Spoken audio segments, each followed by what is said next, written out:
Coming up on the Braves Sports Network here on this Coming up on the Braves Sports Network here on this Monday night, we have another edition of the Cedric Thomas program. Braves with a big win over Mississippi Valley. They're 1-0 in the conference, and it's homecoming this week at Alcorn State University. The Golden Lions of UAPB, they were off last week. Roll into town. Should be a good one at Spinks on Saturday. We'll talk all about that. We'll recap Valley. We'll get to it all after this 30-second timeout on the Braves Sports Network. Founded in 1920, the Southwestern Athletic Conference has produced some of the most iconic names in sports. Alabama A&M, Alabama State, Alcorn State, Bethune-Cookman, Florida A&M, Grambling State, Jackson State, Mississippi Valley State, Prairie View A&M, Southern, Texas Southern, and the University of Arkansas Pine Bluff have united to embark on a new era of greatness. The Southwestern Athletic Conference, building champions for life. Financial Group, protecting today, securing tomorrow. Proud sponsor of Alcorn football. Live from the beautiful campus of Alcorn State University here on this Monday night, we have the Cedric Thomas program here on the Braves Sports Network, 91.7 WPRL and WPRL.org. WMIS WTYJ 1240 AM 97.7, WMIS WTYJ NatchesRadio.com and 90.1 WMPR in Jackson. We are also on YouTube, Braves Sports Network. Glad you can join us. Braves with a big win over Mississippi Valley, 300 yards rushing coming out of that Valley game, and the defense was terrific. Edwin Summerauer, 3 interceptions, was named in the SWAC accolades this week. We'll talk all about that with Braves head football coach Cedric Thomas. We will not be taking phone calls tonight, and so we apologize for that. We're working through some processes with that, so we want to apologize in advance. But you can text a question, 601-301-2611, and I'm on X, Tall Man Radio. If you can text a question, you can tweet a question, and we'll get them all in as we recap Mississippi Valley, and we'll look ahead to UAPB. So we'll take a 1-minute timeout. When we come back, Braves head football coach Cedric Thomas. The Braves are 1-0. Can they go 2-0? We'll find out how they got to 1-0. We'll take a break here. We'll be right back as the Cedric Thomas Show continues in 1 minute. The agriculture department is going to get you out there and help you be successful in your future endeavors. Where the students have access to world-class facilities right here. One thing I like about Alcorn is the small classrooms where you as a professor get the chance to interact or know all your students. My professors are teaching me along the way. I will be prepared for the job. Go the extra step. They go above and beyond what they don't have to do just to make sure that their students are successful. We are exactly what you think. We are not at all what you think. We are past, present, and future, all in one.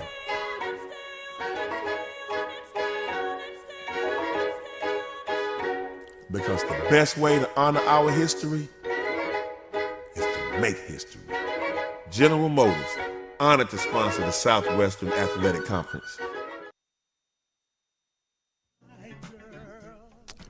All right, and welcome back to the Cedric Thomas program here on the Braves Sports Network here on the beautiful campus. It's a beautiful Monday evening, and it will be a beautiful Saturday. The weather this week has been wonderful. Glad you can join us here on the Braves Sports Network as we talk Braves football with head football coach Cedric Thomas. Once again, and we want to apologize in advance, we will not be taking phone calls tonight.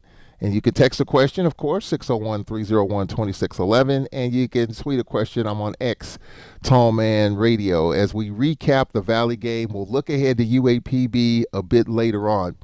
So, Braves head football coach Cedric Thomas, congratulations, coach. Big win over Mississippi Valley. Good way to get the conference play started. Yep, anytime them guys can just see the fruits of their labor on Saturdays, it's kind of what, what they need. And I thought from a preparation standpoint, they did a good job the prior weeks, but just see it all come together, it was really good, regardless of who we playing against. For me, it's some things that we've been working on, and finally to see it come to fruition was really good. We catch, we kick, we punt, we turn the field over and play great in special teams. We get a chance to play really well. We limit turnovers and limit explosive plays on defense that'll give us a chance every Saturday. So still got a lot of work to do, but just glad those guys could actually get a chance to see what the hard work looks like when they, had a high score when 4 quarters over with. Football is a physical game, but football is it as simplistic, blocking and tackling? You hear that phrase all the time. And what was the phrase? You catch it, you kick it, the other is football is just as simple as that. It can be. But however, when talent cancel each other out, it's a lot of strategy, in it. I think a lot of times, for example, offensive line, a lot of people think they just find somebody to go hit, but it's a lot of strategy behind blocking the right person, knowing who not to block and first, versus particular concepts. And so a lot of times you just put him in, he'll hit somebody, but if he hit the wrong person, it won't do us no good. So it's a lot of cerebral aspects in it, when you kind of pull the layers back. Well, 436 yards of total offense in the game. 42 points, Coach, your offense got going at almost 300 yards rushing, 299, 1 yard shy of 300. So all in all, you're moving the ball up and down the field. Some turnovers here or there. Our defense was outstanding. Edwin Summerauer with 3 interceptions, recognized by the Southwestern Athletic Conference for his work there. Sewell with 165 yards rushing. So you got the 2 S's. Sewell and Summerauer really made their impact on the game Saturday. Just excited about Sewell to finally put it in the box. He had some games where he ran the football well. We just kind of got down early and couldn't, be consistent with it. And so we just, made points of emphasis to be able to run the football, but also not get behind so we can continue to do it. And so, it was just good to see him run behind his pads. But, man, you can't say enough about that O-line, with Coach Watson, bringing that MEAC mentality and us being able to run the ball consistently no matter who's in front of them, and different ways to be able to run it. Some quarterback runs. You see a lot of people touching it. Truck touched it. You see Cam touched it. It's a lot of different guys. So we just starting to build our identity, who we are. And just good thing seeing Ed, who struggled, in the first 3 weeks of the season, giving up some plays to have an interception versus McNeese and then come back and have 3 of them on Saturday. So those guys starting to excel at the right time, and we're going to need it again this Saturday. Well, let's break down the play-by-play as you see some of the highlights for those that are watching. Appreciate Cedric Tillman, the good job on the video, by the way. As the Braves got on the board first, Coach, the field goal by Keani of 47 yards to put Alcorn up.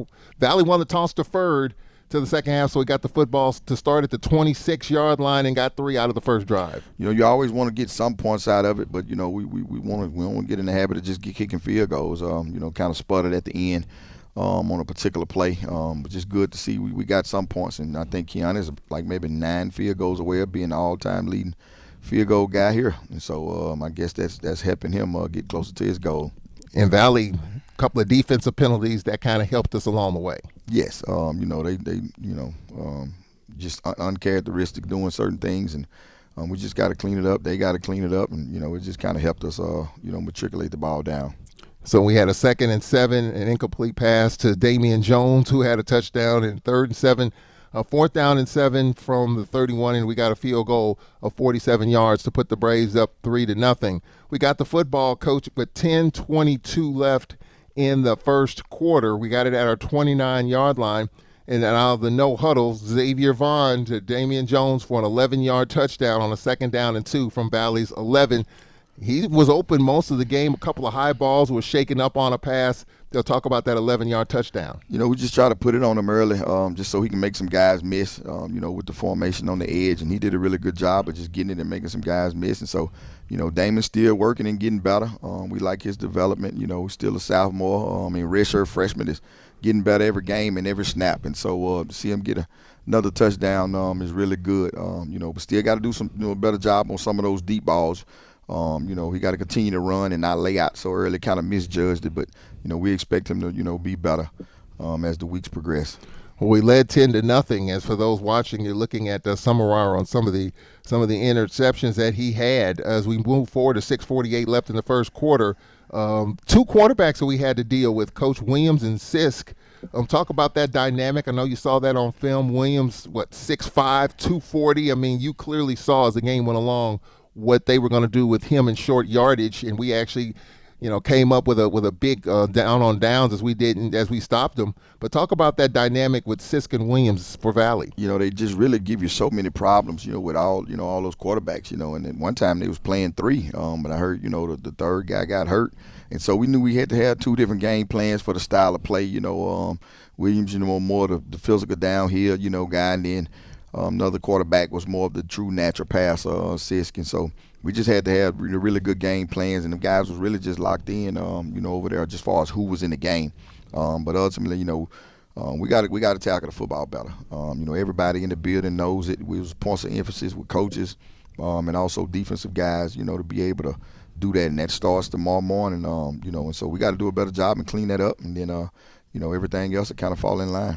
Well, let's talk about the first interception that Summerauer had. Valley got the football with 11:28 left in the first quarter. They had a 3rd and 6 from their own 31, and Summerauer with the interception there as they were moving the football a little bit. Talk about that first pick. Anytime we can turn the ball over and get an offense, extra possessions, that's kind of what you want. I think we takeaways, I think we're above average, talking about on the national platform, which is good. Anytime you got a defense as such, we want to put emphasis on it, and I thought they responded. And so Ed is one of them guys that's always around the football, and if you hustle and you play well and understand, conceptually what you're getting, you'll find yourself getting those plays more times than not. So it was a 10-0 game. Our defense stepped up big offensively, a touchdown and a field goal. With the 6:48 mark, we got the touchdown to make it 10-0. But then Valley coach got on the board. Tajarian Williams, a 1-yard keeper up the middle to make it 10-7. And for Valley, that capped off a 76-yard drive. Talk a little bit about that. We had 2 penalties on defense on that drive to help them. Yeah, still working on trying to get those things rectified and getting down. Just too much leaky yardage. Two plays on 3rd down. We should be off the field, and we don't get stops, and so you can't stop really good offensive doing that. So we got to get that thing cleaned up, and so that's all self-inflicted for us. We got to do a better job of just being where we're supposed to be, tackling the football, and also not doing stupid penalties. We've had close to 30 penalties, Coach, in the last 3 games. I know that continues to be a point of emphasis. Yeah, but also, where I look at it, Valley only had 3 for 20 yards. Mississippi Valley had 3 penalties for 20 yards. Come on, Mr. Charles. Golly. So if they call it, it is what it is. But I don't think a lot of people understand, man, how they look at Alcorn. I'm telling you, because you can't tell me Valley had 3 penalties for 20 yards and we got 8 for 90-something. So we'll get it. We'll keep working on it. But a couple of those really were suspect calls. But we got to deal with it, and we'll get it fixed. I promise you. Are there meetings between the director of officials and the coaches during the week to kind of go back over the previous Saturday's games, just to kind of, if you got some question marks, you got some issues, you got some concerns, does that take place? Yeah, it does. They got a great line of communication with us. The director official does a really good job. We can send it in, and also he'll answer the phone. He'll answer the phone, and he'll tell us honestly, hey, Coach, we missed that. That's a bad call. And then those guys, they get graded, and won't be able to get some upper echelon games, and so it's a lot of, at stake for them. However, after the fact really don't do us any justice, but it's still a good a good way for us to know that we're doing it the right way. They just missed that one. Well, 10-7, folks. In the first quarter, we got the ball after Valley scored the touchdown. We got the football at our 32-yard line. Xavier Vaughn's pass intercepted by Eric Campbell late in the first quarter. Talk about that particular play. Bad read. We got the running back coming out on a wheel concept as we see. Running back got a wheel route. We should get T to kind of set a pick. The running back gets through. The linebacker gets through, and we just threw it too late. He got to put it on him, or he got to hold it. The O-line doing a really good job from a protection standpoint, and we got to let that route continue down the field. And so he just can't pump the football. He got to trust it and let it go. And so that was one of them bonehead plays that we can't afford to happen, to get those guys momentum in life. They took a look at it. The game just to me, it just didn't have a whole bunch of flow to it. And so Valley got the football, and then on a 4th down and 1, for those that are watching, you could see there as Williams was stopped on 4th down. Really good job by Coach Rowe and that defensive staff, man. Those guys really bowled up, and Coach really put it on the D-line, and Coach Covington and his group, and they responded. They did a really good job of just making sure that they cut their ward off and get offense the football back. Jaquez Dew and Napoleon Collier, leading the way there. Talk about those two and the job they've done on defense. They're staples of the program, Mr. Charles. Both of those guys been here 3 years. Both Napoleon, junior college transferred, Napoleon, Lenore, and Ryan transferred, but those guys have been here with us. They know the way. They played in some big-time football games, so we expect them to step up like that all the time when they're on the football field. Well, after getting it on the turnover on downs, got the football at the 32-yard line, and Jacorian Sewell for 55 yards and a touchdown. Coach, talk about that play. We've been waiting on it. Here's some of the things just behind the scenes that, just quarterback-wise, we got to overload pressure from a side. And, Zay did a good job of checking the formation and get him get to the right offensive play. And, he ran away from it, and Sewell, man, stuck his foot in the ground and got vertical. And it was just good to see him do that because we know he's a home run hitter, and he can run with the best of them. So it was good to see him be able to have an explosive and put that thing in the box for us.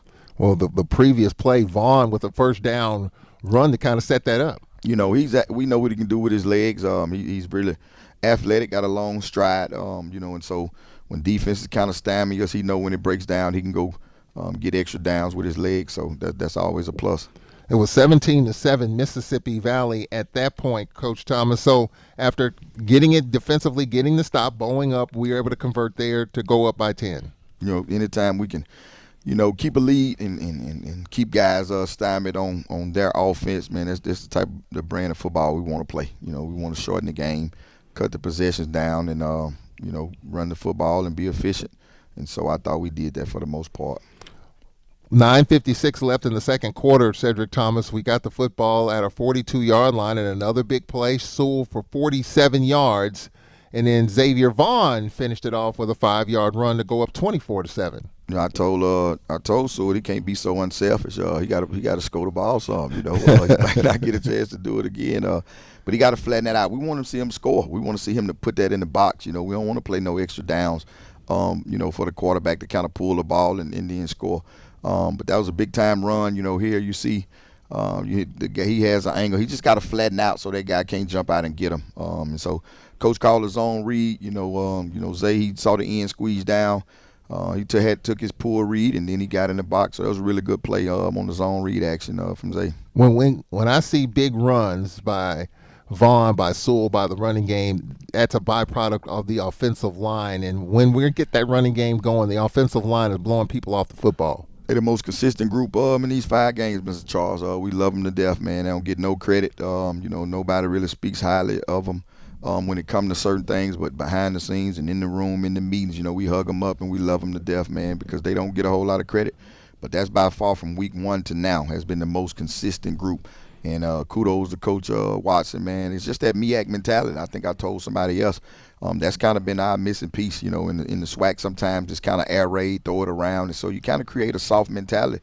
In that league, it's kind of more 11 personnel down here, run the football first. When you think of the A&Ts of the world, you think of the Centrals of the world. And he's a product of that. And so he's starting to bring that, or has brought that to us.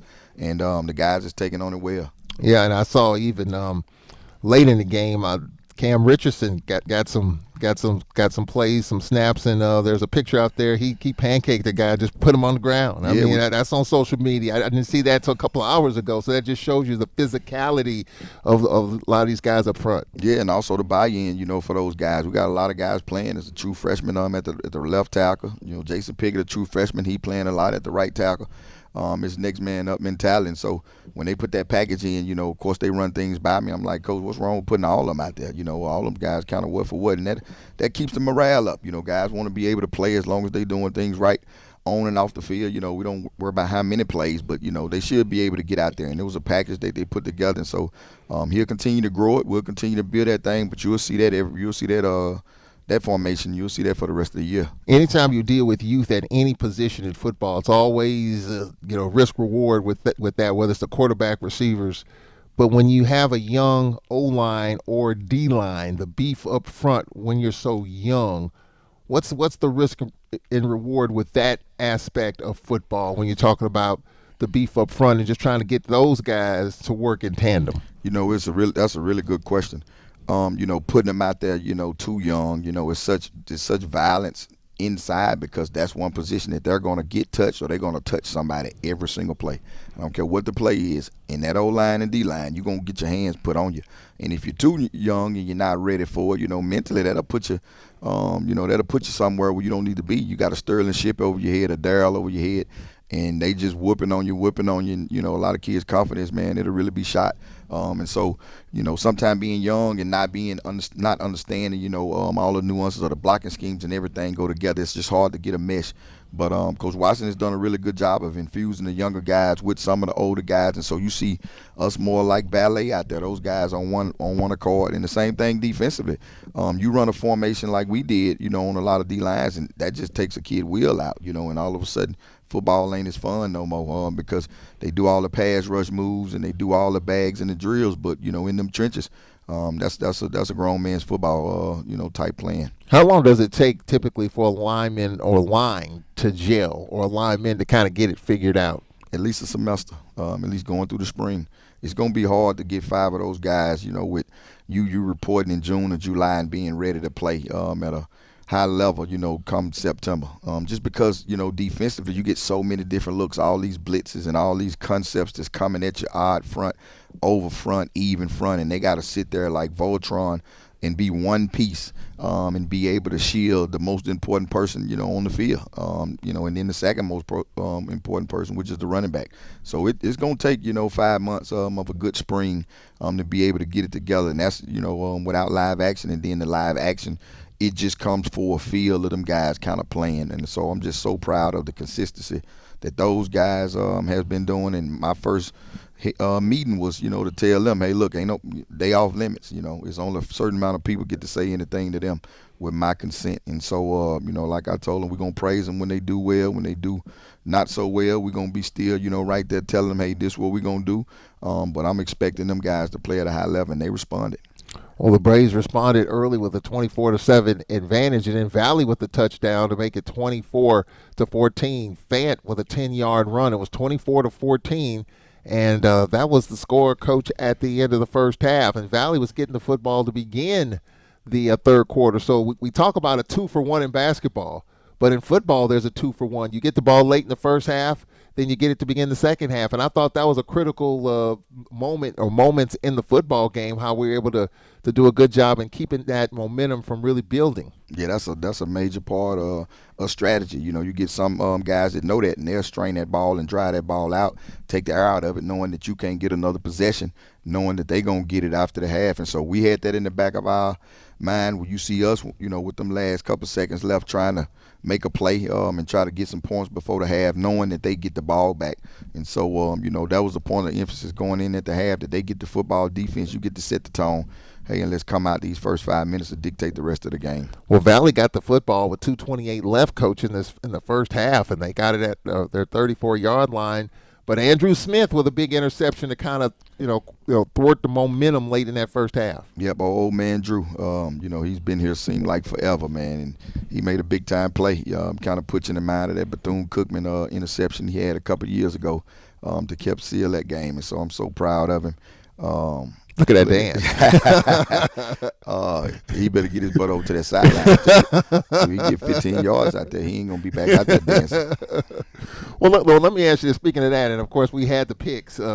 One of the picks, maybe some of ours pick, somebody put a cape over him or something around his back. What is that? That's club sideline. Oh, okay. Yeah. Club sideline. Okay. Club sideline. Now they got me in trouble against McNeese because they partying in the field of play. Yeah. And they supposed to be on the sideline. Yeah. So we tell them, they got to be quiet in the library. They got to be quiet in a lot of places on campus. But when they come here, it's a party on that sideline. So get to the sideline, have a good time, man, boogie on down. And that's just kind of our mantra. Yeah. 24-14 at the break, Coach. That was a big pick by Andrew Smith. And so that stops the momentum. 24-14. A lot of, and I'm just going to be honest, there are a lot of people, prognosticators, who think that going in, this was going to be a blowout. I mean, this just what people were talking about. But through the first 30 minutes, it was not that. Yeah, for us, we just wanted to continue to play well and We knew Valley had a dangerous team. You look at number 6, he was a kid that was recruited by us. They had some explosive. But for the most part, they right there playing with Tennessee State. They right there playing with Lamar. And so we knew they had a good football team, and we know we had to clean up some things. But, blowout or not, we was just excited to had a win. Had a lead at the half, and knew we had to clean some things up to play a 4-quarter football game. And we knew that's what it was going to be. We're going to take a timeout right here. We'll look at the second half. Again, won't be taking phone calls tonight, but we'll be taking all your texts and your tweets. We apologize for that. We'll take a timeout here. We'll be right back after this on the Cedric Thomas Show. At Alcorn, there is a closer relationship between the faculty and the students. We got with my organic chemistry professor. He actually stepped outside of the classroom for extra hours one day, and he sat with us and he answered all of our questions. We prepare the students to face what is out there in the real world. And I'm actually learning here. I feel like teachers are actually helping me. All the teachers tend to know everybody. When the teachers know everybody, you can always have a relationship with the teachers and you can always meet them for help.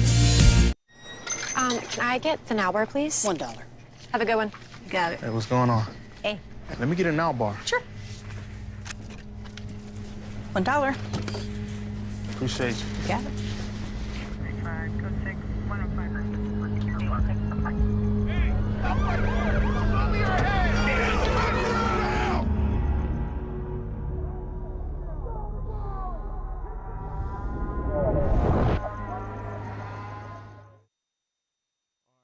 Welcome you back to the Cedric Thomas program. Glad you can join us. We have some texts and tweets coming in. Keep those coming, and we'll address all of that as we put a capper on this game and get ready for Mississippi Valley.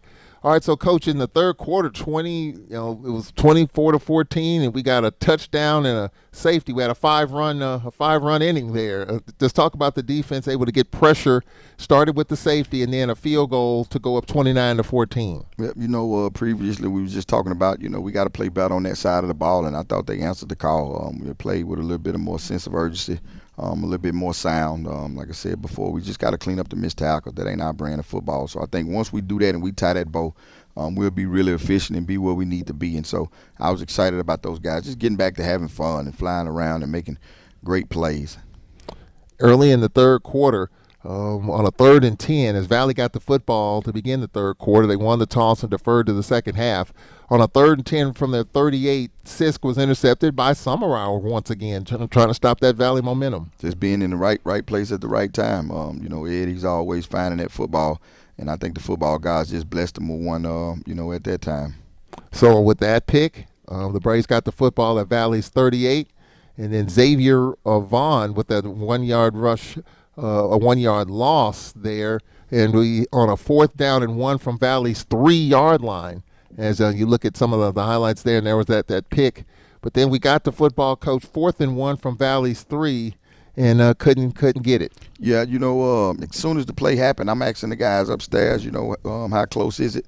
And all I got was, it was a yard. And so I felt good about the O-line getting a push on the quarterback sneak for 1 yard. And then I see the refs. You can see him at the top. He moves it past the first down marker. So, for me, I'm feeling good about the call because, from the spot, it looked like we was good. But after further review and moving the chains, we was short. So, that's how we're going to play. We're going to play aggressive when time's needed, especially as long as we can see this O-line being able to move people. And so that was on me. I told them to do it just so we can make sure that they, we could kind of get Valley, not set, and so I have to move up a little farther so I could actually get that visual myself and not got to get information from, other guys who may not see it as well. And so we're going to still be aggressive. And so we were short, but like I told the defense, hey, be ready because we're going to be aggressive and we're going to take chances. Yeah, I thought he had it. And then when I had the binoculars on it and saw how really what the length of the football a little bit more than that, from the first down mark, I thought he had a pretty good push there. Well, he actually, when you looked at the replay, and even during the time, you see the ref actually, step past the chain, from a first down standpoint. But we can't make it close. We know we all going, and it's just something about that purple and gold, man. Everybody don't see all the greatness and the fairness we should get. However, we'll continue to be better, but we definitely can't put it in the ref's hand. All right, so Valley got the football at their 4-yard line, and out of the shotgun, Williams up the middle, fumbled by Tajarian Williams, recovered by Malachi Bailey. To talk about that as we recovered it in the end zone. That was just good to see him play loose. He had to deal where he was crying, man, and in tears, just being passionate last week. Felt like just a lot of pressure on him. So we just told him, man, let loose, go back to having fun. You can see him playing with a lot of excitement and a lot of joy. And he's one of the best in the league. I put him against anybody in this in this football sector. Really good football player. You see him getting fired up right there on the safety. So then we eventually, and as you take a look at that, and good pressure, good push on the D line. He's you can't block him one-on-one, and so Coach Rowe kind of moved him around and put him different spots, so guys couldn't really just get a bead on him, and so we expect him to dominate every time and every Saturday he step out there. Well, we got the football on the free kick at midfield, and we're able to get another field goal by Kiani to go up 29-14. That was a little cushion that we needed, which was really good, and it just helps when you got a safety net, with Noah been doing it a long time. So anytime we kind of cross that threshold of, 50, 40 yards, we got a chance. And so, he did a really good job of just kind of extending that lead for us. So the Braves extend their lead to 29-14, and that was the case going into the fourth quarter. We got the football to start on a 2nd and 1 to start the fourth quarter. We got it at Valley's 1-yard line, and then Truck Griffin with the touchdown run. Cedric Thomas, you have been previewing, you had been telling us, don't be surprised to see Truck Griffin in the backfield, and that was the case on that particular touchdown in the fourth quarter. We just, wanted to impose our will. Like I said, you'll see that formation a lot from us, but you'll see Truck doing multi-faceted things, and you'll see a lot of other players starting to get into that role. I just think we're starting to find our identity. Coaches are getting the feel for the guys and understanding their limitation and capability. But, we know how special Truck could be. He has had some drops. But like I told the guys, you ain't got to worry about drops when you just give it to him. And that just shows his explosiveness. Everybody thought we was playing in the spring game when we gave it to him. We know he can do it. Pound for pound, probably one of the better players that we got on this football team, if not pound for pound, the best.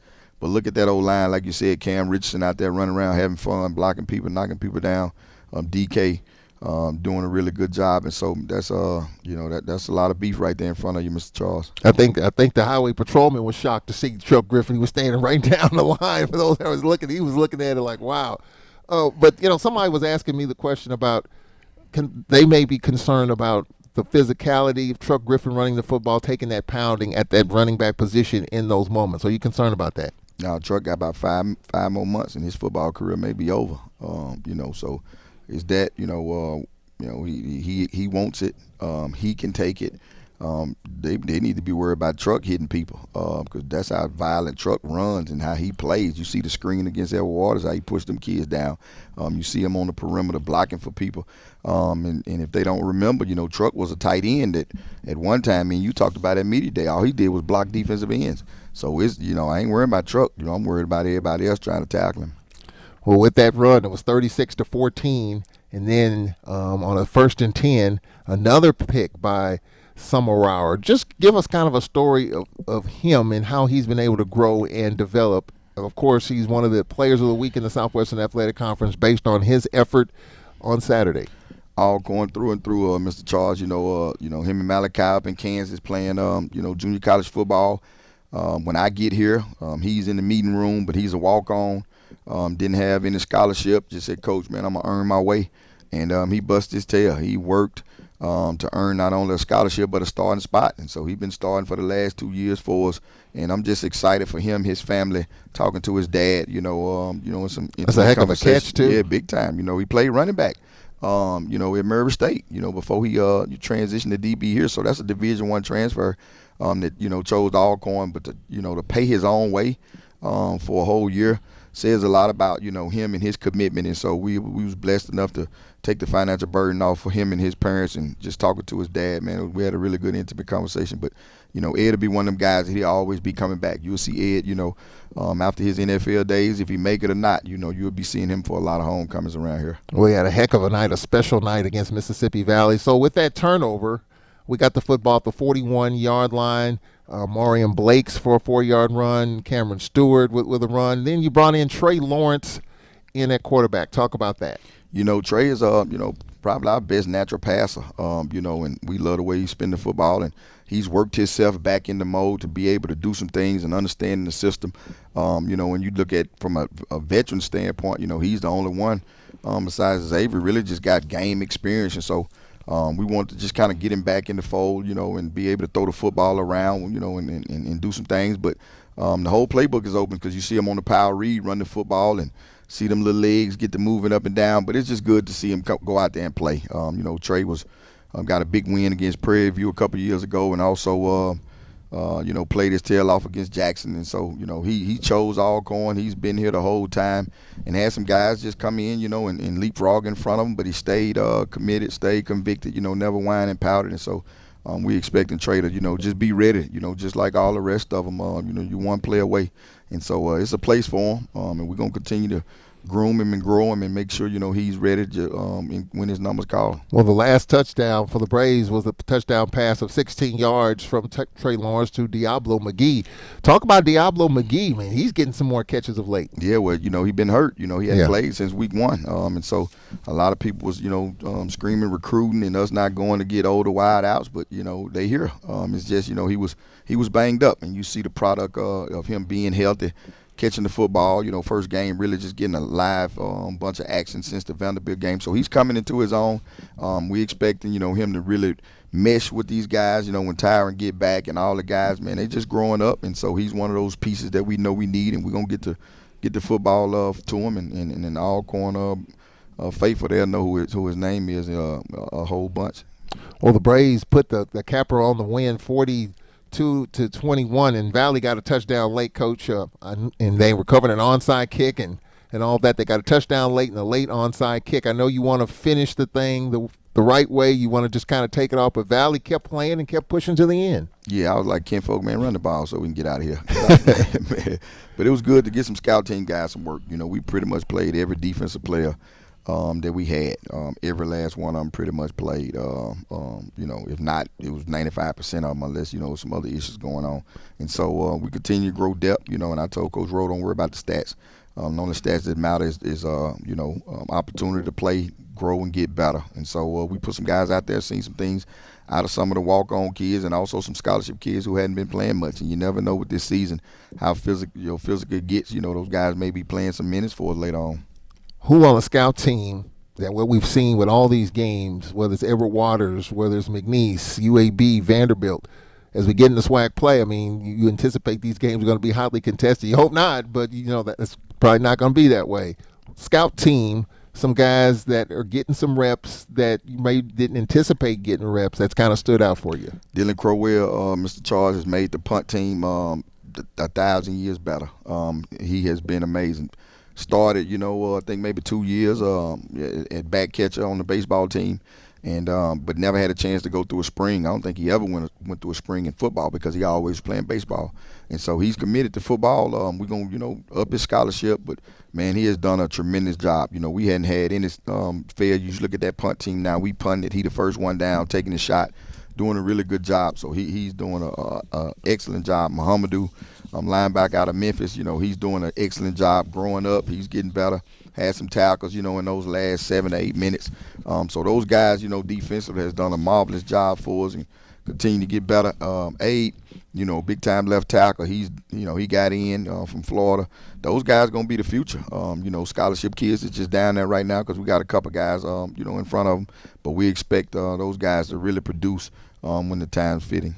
And then, obviously, you worked pleased with the punt operations against McNeese.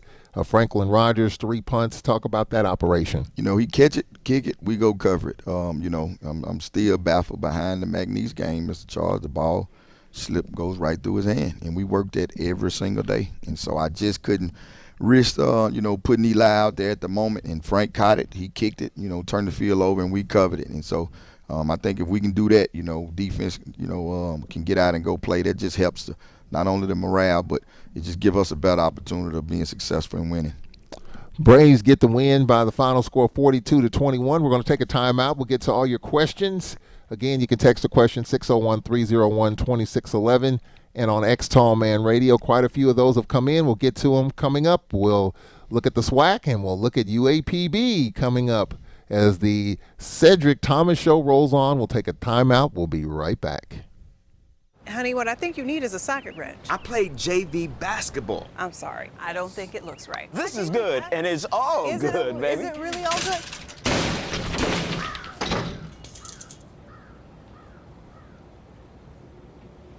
If you love me enough to routinely test your handyman skills, not to mention the strength of your marriage, then of course you'll visit nhtsa.gov/the-right-seat to make sure I'm in the right car seat.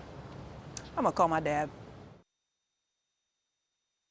For 15 years, the Home Depot Retool Your School program has been championing HBCUs. We've been right there with campus grants, scholarships, and career opportunities. Winning schools have seen their visions for upgrading their campuses and communities come to life through sustainability projects, as well as new places to connect, like innovation lounges and outdoor pavilions. As we celebrate 15 years of partnering with Thomas program right here on the Brave Sports Network. All right, Coach, let's get to the questions and comments. Again, you can text a question, 601-301-2611 on X Tallman Radio. Again, we apologize.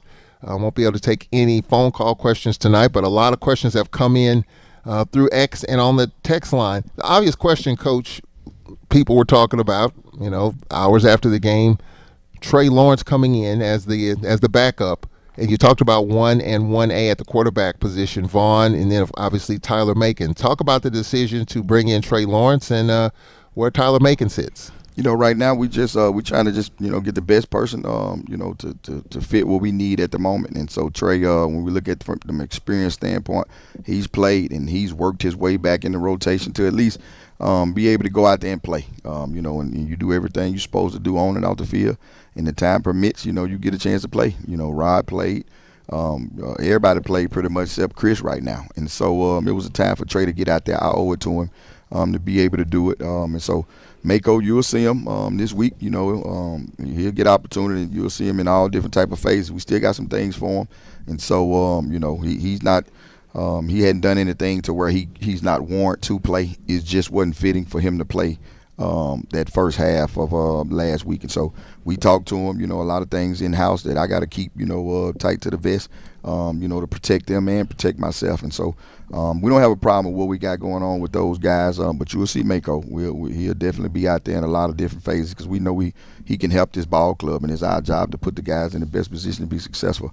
So that's kind of where we at with it. Coach, I was thinking about the defense. I mean, you look at the individual numbers. Damarian Edwards leading the way with 8 tackles. Kayvon Henderson with 6 tackles. Ross with 5 tackles. Dew with 5 tackles. And then, of course, Summerauer with the 3 interceptions. Just overall, and you said this last week, you were working more on the defensive side of the ball than any aspect. You think they got the message? Yes, from a schematic standpoint, we had the least amount of mentals we had pretty much all year. Our idea now, you saying they got 8, they got 6. Well, if they don't miss 3, they don't miss 4, that goes up to 12. And we tell them, just make the tackle. You ain't got to be a kill shot. It don't have to be, trying to hurt anybody. We just need you to do it the way you coach to do it. And those drives continue to go on. We give up a touchdown on one of them drives where if we just tackle it, get it to the turf, that's it. We off the field. And so we got to clean that up. But from a mental standpoint, I was really pleased with guys being where they're supposed to be. Not letting balls just get behind them and not giving up explosives. Yeah, 4 interceptions in the game and 2 sacks, so a good night of work for the defense.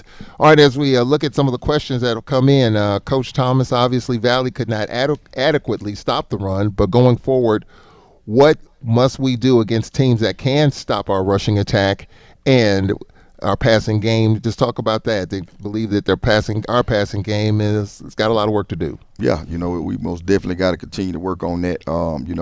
We got to catch the football. We got to run up under the football. We got to make sure we're in position to be able to do things that the quarterback can excel at. And so we're not going to sit there and run our head into a brick wall. We got to open the passing game up when needed. And so we'll continue to work on that. We got some things to put out there from a schematic standpoint, and so we'll continue to work and get better. I've been around it a long time. I've seen it. When you think about some of the guys in the past, they was runners first, but they also could throw to a Chris Blair and a Lee Charles Pringle and some of those guys. Even you go back to Orlando Villa, so we'll be efficient enough in the pass game to be able to keep guys off of us. And another comment coming in from the text line: our red zone offense is not very productive. What do we do to help that a little bit? Yeah, we got to work on it. We definitely got to work on that. I talked to Gales, before, and we'll spend more time on that. We just got to find some concepts. When that field shrink, that field gets small, it's tough. It's really tough in there. So we got to do better. When we get down there, we can't be selling for 3. That's a point of emphasis. So they right on with that. And so we'll definitely get in the lab and work like, heck to get that thing fixed. But we got to score points, versus some of these better teams. We can't just, deal with 3. And then another comment, I thought the benefit of starting Vaughn, talking about the quarterback position, was because he was familiar with Gale's offense, and he believes it does not show up on the field. We talked about what Vaughn has been able to do, pushing the ball down the field, just continue to get more reps. Talk about that. Yeah, what you don't see is behind the scenes, during the game when he changes the play and the running back goes 55 yards because, he checked out of a bad play into a good play, and that's the things inside the system that some of the guys may not have the wherewithal to do, and so a lot of things you may not see. It's our style of play, and he gives us a chance. He wouldn't be out there. I wouldn't hurt or harm or anybody, as far as a team standpoint, to put guys at jeopardy. Guys got families in that room we got to take care of. So, no person in the leadership position is doing anything to jeopardize not only their family, their lives and livelihood. So, we know we got the best one out there for us, and we got contingency plans to make sure we continue to excel and continue to get better. All right, from the X line, you can tweet a question anytime, and we'll take a look at them, and obviously we'll get them on. From Mr. Alexis Smith: what is being done to limit our penalties? We talked about penalties earlier, and to get the defense to make basic tackles. You talked about the number of missed tackles. Yeah, they right on. I like them. They, whoever that is, they right on. I appreciate it. For me this week the penalty was misleading. The one we got 15 yards on a crackback block, and I get it. We worked that, but that was a bang play. Kayvon Henderson get a personal foul penalty when the quarterback slides, but he jumps over the guy. He don't even touch him. So that's 30 yards right there. We get a holding call on the outside zone, and Renee is just pancaking him. So, that's another 40 yards right there.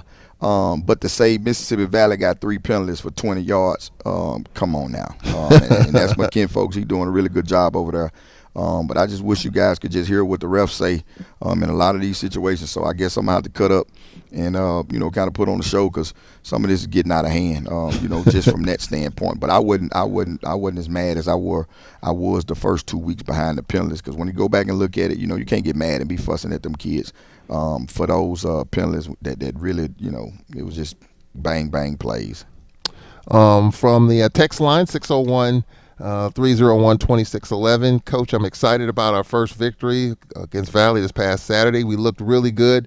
This person's concerned about B.J. Rogers not quite going to get it done unless that they feel like he's kind of struggling a little bit. Special teams look better, just needs more precision. I like to see Truck used at his position and not all over the field. Keep up the good work. What about Rogers' status? Yeah, a lot of things. We love BJ, and he's we'll get him the football, but it's a certain standard and certain things you got to do in and out the program, and so we're gonna get his reps, to the best of our ability, right now, and so it may not be this week, could be next week. Just got to be ready for your time call. Right now we got some guys that's kind of running it, and we'll get it to him. BJ, he know how I feel about him. He just got to stay engaged and make sure he's doing everything right to be able to get the football consistently. And so it was just one of them games where the other guys kind of had it rolling, and so it wasn't anything, out of spite. So we definitely, get BJ in the fold and make sure he can continue to run the football for us. A text talk from Kermit about a uniform combinations. How does that work in terms of gold helmets, purple helmets? How does all that work with the uniform combinations that we have? You got to ask Leroy Frederick or Cam. I don't pay attention to it. That's the least of my concerns. I can't even speak on it.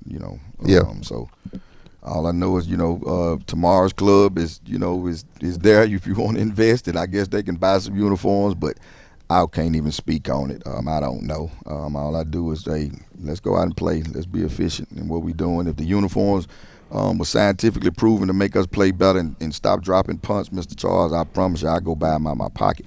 But, that's the least of my concerns right now. Also from the text line, Coach, what's being done to improve the pass game? Do you see it being hard to line up and run 40 times a game going forward? No, sir. Alcorn, we've done that a lot, in a lot of different fashions, you know what I'm saying? We just got to make sure, when they stop the run, like the caller or the person before us, said, if a guy's going to stack the box and we can't run, then we do something else. But if that's who we are, that's who we are. But we're going to go out in the morning and we're going to throw it just like we've been throwing it. And we got some things in practice where, I know, what we look like from a passing standpoint, and we'll work those drills and continue to get better. But, we want to win, Mr. Charles, at the end of the day. We want to score more points than the other team score. And we can do that and stay sound in the kicking game. I think everybody in that building will be excited. And so we know our limitations and capability, and we're going to continue to work on it, before it stops us from, being successful from a winning standpoint. About going off campus for a game like this. Yeah, it's huge. Talk about that. Yeah, it's huge. I think Leroy gonna give me some cards to write. He hadn't told me who's really behind that, but man, I'm honored and blessed that you guys are doing that for us. I think this is the third year in a row, and I don't know who you are. I know Leroy gonna tell me, but from the bottom of my heart, I just really appreciate it. It actually won that Grambling game for us last year. Just to be focused and guys, not getting fire alarms pulled in the dorm and not having to hear all the SS music and noise, that's going over, in their neck of the woods. So whoever, the group that did it, we really appreciate it. And I promise you, it's really going to help us, on Saturday. So thanks. What is your philosophy on, some, of course, a lot of the bigger programs, it's standard operating procedure, home football game, get them off campus. What's your philosophy on that? I wish we could do it. I really wish we could do it. I know financially we're in the situation that we are. But if we could do that every game, then that'd be huge, Mr. Charles. I think a lot of people don't understand some of these young adults really don't get to sleep in hotel beds a whole lot, just from that standpoint. And not only that, just kind of getting them away from the distractions. There's a lot going on. If you know the landscape here, they do a really good job. Kids, student athletes having fun over, at the tennis court and so or the blacktop. But you can hear the noise in the radio and the parties, right there in the dorm. And so them guys, lack of sleep, fire alarm may get pulled, anything from an evacuation standpoint, they got to come out. And then they got to get up and play a game, less than, 4 hours, before that. And so, if we could do it financially, I'm all for it. But right now, I know we got, a lot of guys, getting out, at least, anywhere from 40 to maybe 50 guys that's going to get out go to the hotel on Friday. A question about Rod Hartsfield. What is his status? Rod's still working and getting better. I had a plan for him. I think he played 3 games so far. But how this thing is, we got a lot of football left. I don't know who's going to be out there.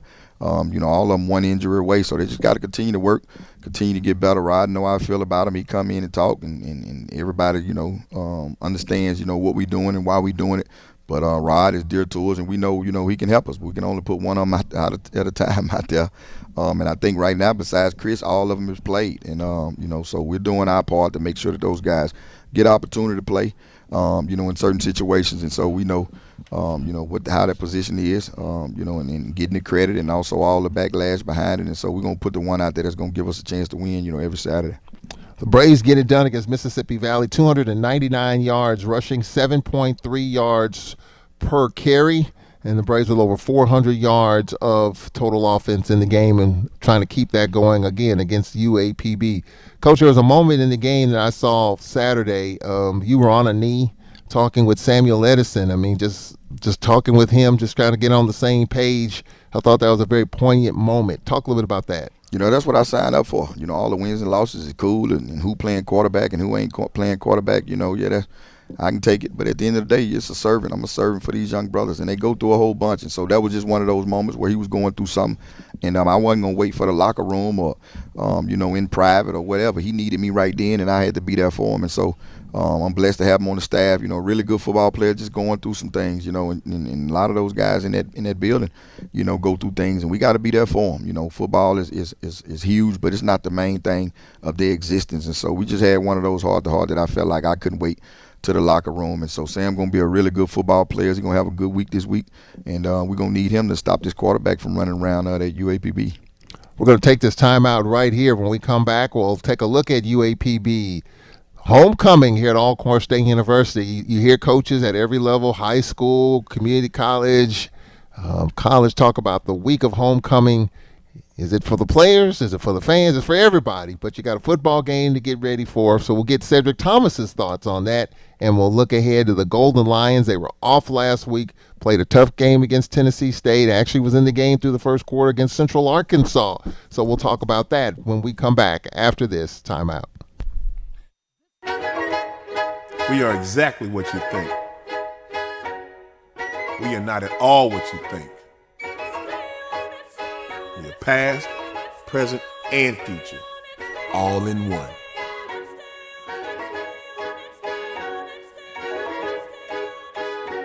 Because the best way to honor our history is to make history. General Motors, honored to sponsor the Southwestern Athletic Conference.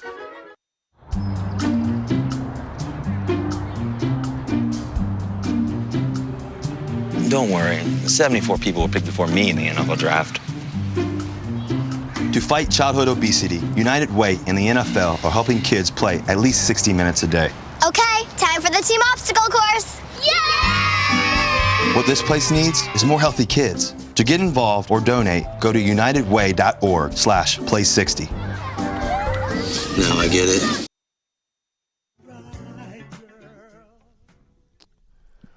All right, as we welcome you back to the Cedric Thomas program here on the Braves Sports Network.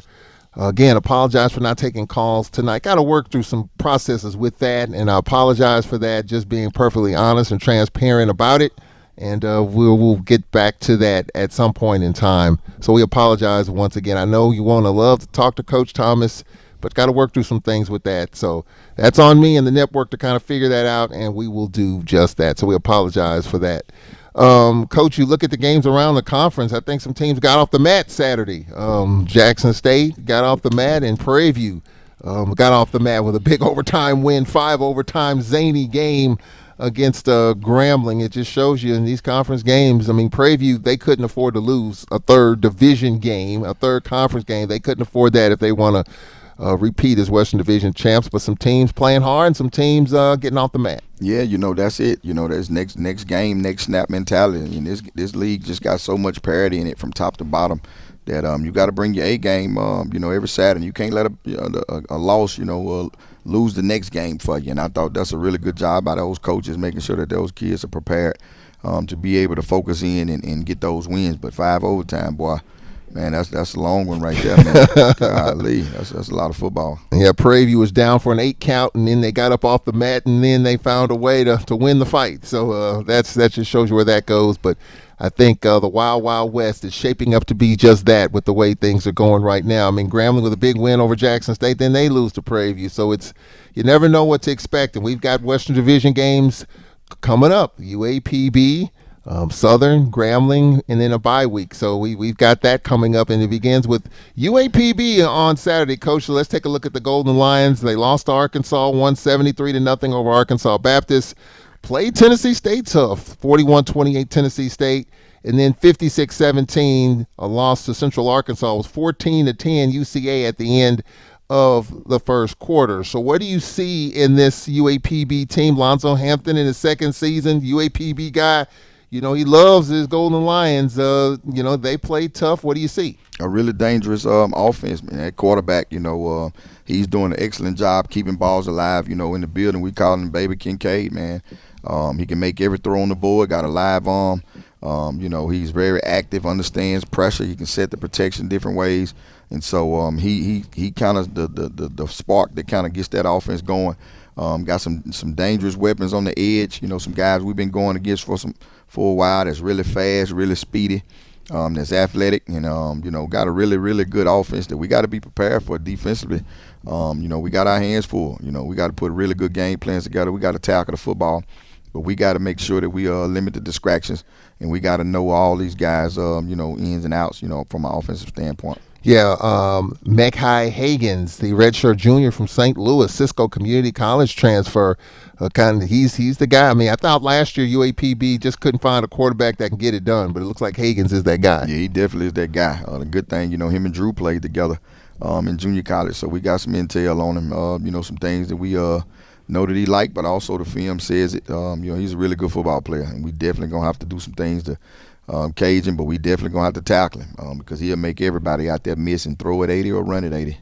In the backfield, O'Shawn Ross averaging 6.3 yards per carry. Got to keep an eye on him. Yeah, we got to run to the football. We got to tackle the football. The D line, we challenging them again this week. They got to step up. It's more so about them being what they're supposed to be and letting those linebackers do a good job of getting over. But we got to tackle the football and be sound in our approach.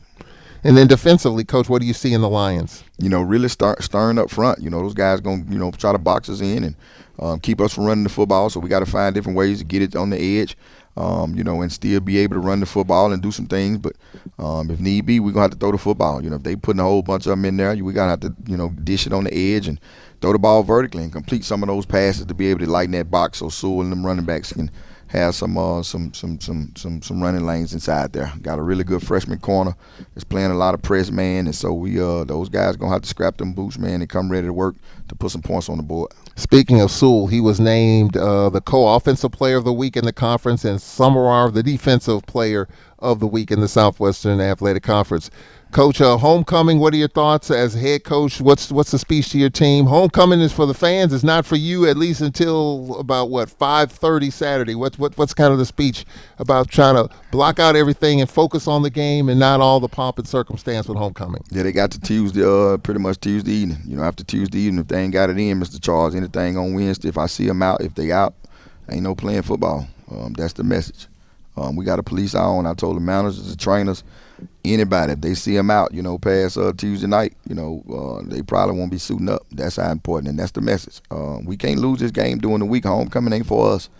We got to stay focused on the task at hand.